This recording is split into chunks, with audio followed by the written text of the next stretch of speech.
নমস্কার দর্শক বন্ধুরা, আমার চ্যানেলে সবাইকে স্বাগত। আমাদের আজকের রেসিপি কিমা রাইস। দেখো, আমরা সব রকমই রাইস খেয়েছি, কিমা রাইসও হয়তো অনেকেই খেয়েছো। আজকে আমি তোমাদের সাথে শেয়ার করব কিমা রাইস। কিমা রাইস করার জন্য দেখো, আমি 300 গ্রাম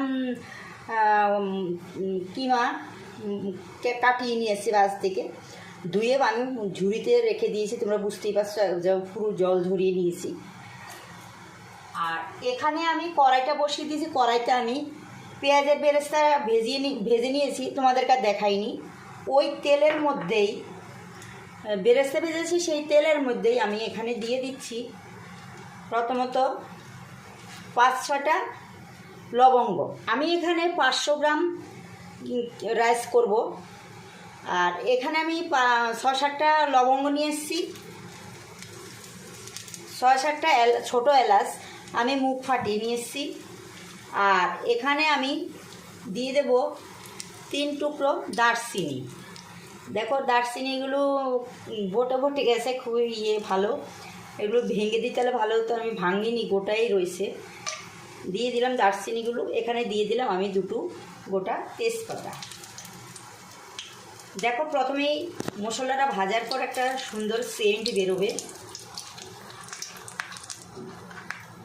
আর এখানে আমি 2টো পেঁয়াজ চপারে করলে সবচেয়ে ভালো হয়, আমি চপারে করে নিই, হাতেই কুচি কুচি করে চোখো করে ছোটো ছোটো করে কেটে নিয়ে এসেছি। আর এখানে নিয়ে এসেছি আমি কিউব করে 2টো রসুন।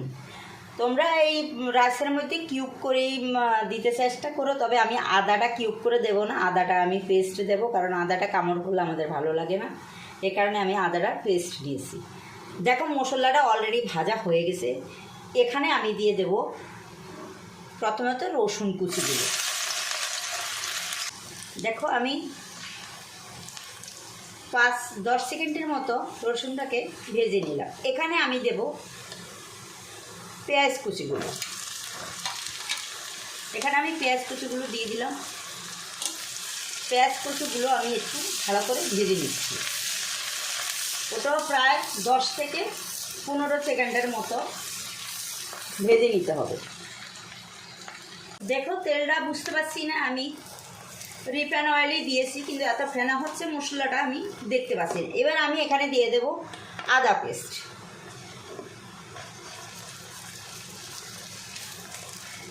আমি হেলদির তেলটাই দিয়েছি, জানি না কেন ওরকম ফেনা ফেনা হয়ে যাচ্ছে। এবার দেখো, আমি আদাটাকেও ভেজে নিলাম। এখানে আমি দেব চিকেনের কিমাগুলো। এখানে আমি চিকেনের কিমাগুলো দিয়ে দিলাম।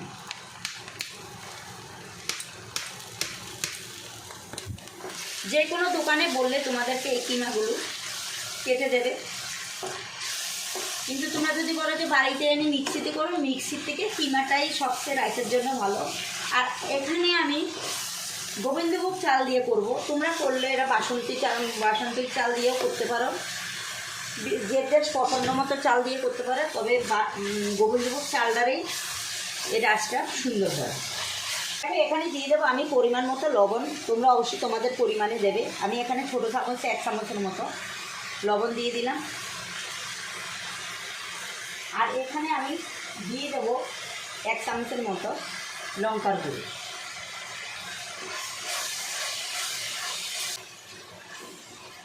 দেখো, কিমাগুলো ফ্রাই করতে বেশি টাইম লাগে না।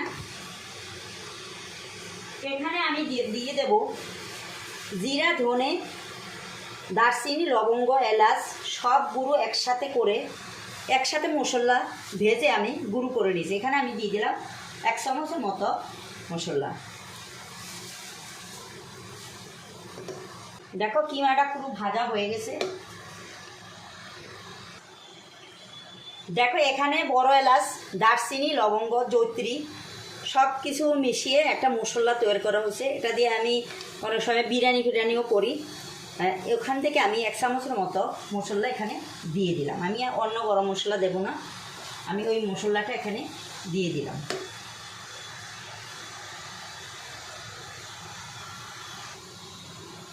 দেখো, চালটা আমি ধুইনি, ক্যামেরা অফ অবস্থা আমি চালটা ঢেলে দিয়েছি, আমি অতটা খেয়াল করিনি।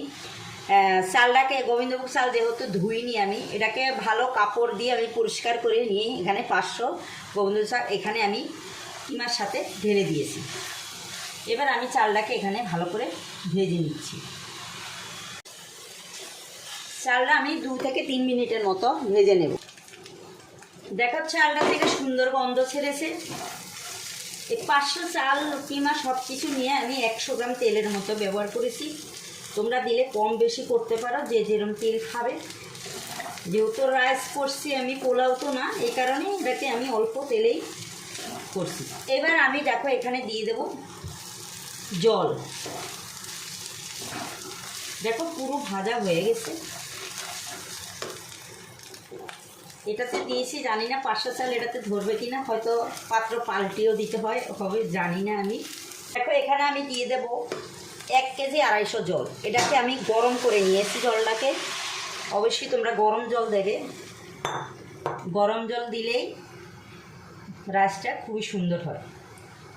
আর এই রাইসটা তোমার কিমা রাইসটার সাথে তোমার অন্য কোনো কিছু লাগে না। যদি তোমরা রায়তা করে নিতে পারো, রায়তা দিয়েও খেতে পারো, বা শসা স্লাদ কেটে নিতে পারো, যে পছন্দ মতো তোমরা জিনিস করে নিতে পারো। বা এই সিজনে ইলিশ মাছ আছে, ইলিশ মাছ ভেজেও নিতে পারো, বা পুর ভরা আলুর দমও করতে পারো। কিন্তু এইভাবে করলে রাইসটার সাথে তেমন বেশি কিছু লাগে না। দেখো আমি 1 কেজি 250 জল দিয়েছি 500 চালের জন্য। এবার আমি এখানে তখন আমি চিকেনের মধ্যে লবণ দিয়েছি। এবার যেহেতু রাইস দিয়েছি, রাইসটার মধ্যে আমার লবণটা দিতে হবে। এবার আমি এখানে 1 চামচের থেকেও কম লবণ দিয়ে দিলাম।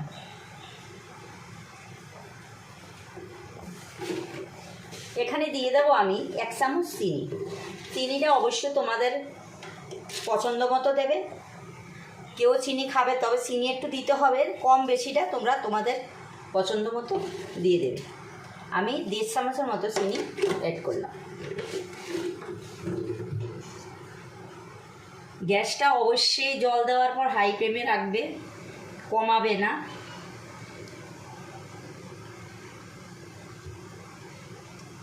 একদম গ্যাসটা হাই করা আছে। এবার আমি এখানে দেখো ঢাকা দিয়ে ভালো করে এটাকে ফুটিয়ে নেব। 2 হতে 3 মিনিটের মতো ভালো করে এটাকে ফুটিয়ে। দেখো 3-4 মিনিট পর আমি গ্যাসটা মিডিয়াম করে দিয়েছি। এবার দেখো জলটা প্রায় গায়ে গায়ে হয়ে গেছে। আমি আর 1 মিনিটের মতো গ্যাস জ্বালিয়ে রাখবো, তারপরে আমি গ্যাসটাকে অফ করে দেবো। এবার আমি আরও 1 মিনিটের মতো ঢাকা দিয়ে এভাবে রেখে দেবো।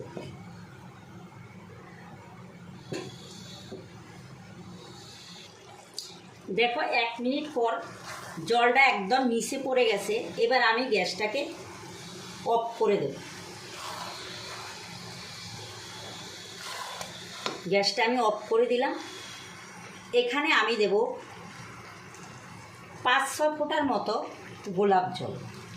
ওটা হলো অপশনাল, তোমাদের যদি ভালো লাগে দেবে, ভালো না লাগলে দিতে হবে না। আর এখানে দেব আমি গোলাপ জলের মতোই 5-6 ফোঁটার মতো কেওড়া জল। দুটোই পুরো অপশনাল, ওটা তোমাদের ইচ্ছা করলে দেবে, ইচ্ছা না করলে দেবে। আর এখানে আমি দিয়ে দেব 1 চামচের মতো ঘি।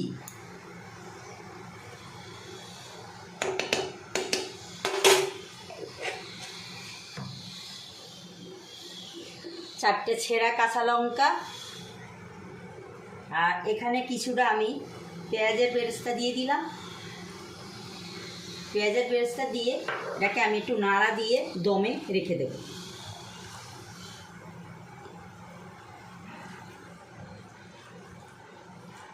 ভালো করে নেড়ে মিশাতে হবে, কারণ গোলাপ কেওড়ার জলটা দেওয়া হয়েছে না, তো এক জায়গার মধ্যে জলটা থাকবে, কারণ ওটা বেশি করলে তো ভালো লাগবে না।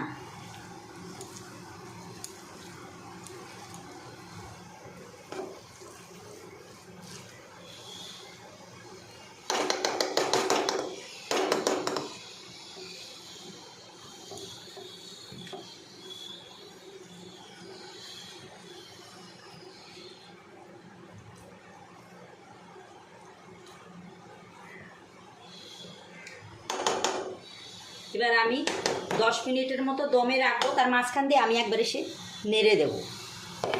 এটা এখন কিছুক্ষণ পর পর 5-7 মিনিট পর পর করে এটাকে নেড়ে দিতে হবে। তাহলে এটা দমে থাক, পরে আবার আসছি। দেখো রাসটা পুরো হয়ে গেছে, দেখো রাসটা পুরো হয়ে গেছে। এবার আমি তোমাদেরকে প্লেটে নিয়ে দেখাচ্ছি। দেখো পুরো ঝরঝরে হয়ে গেছে রাসটা।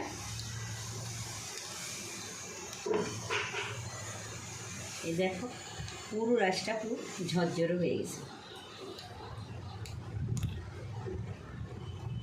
এবং সিদ্ধ হয়ে গেছে খুব সুন্দর। এবার আমি তোমাদেরকে প্লেটে করে নিয়ে দেখাচ্ছি।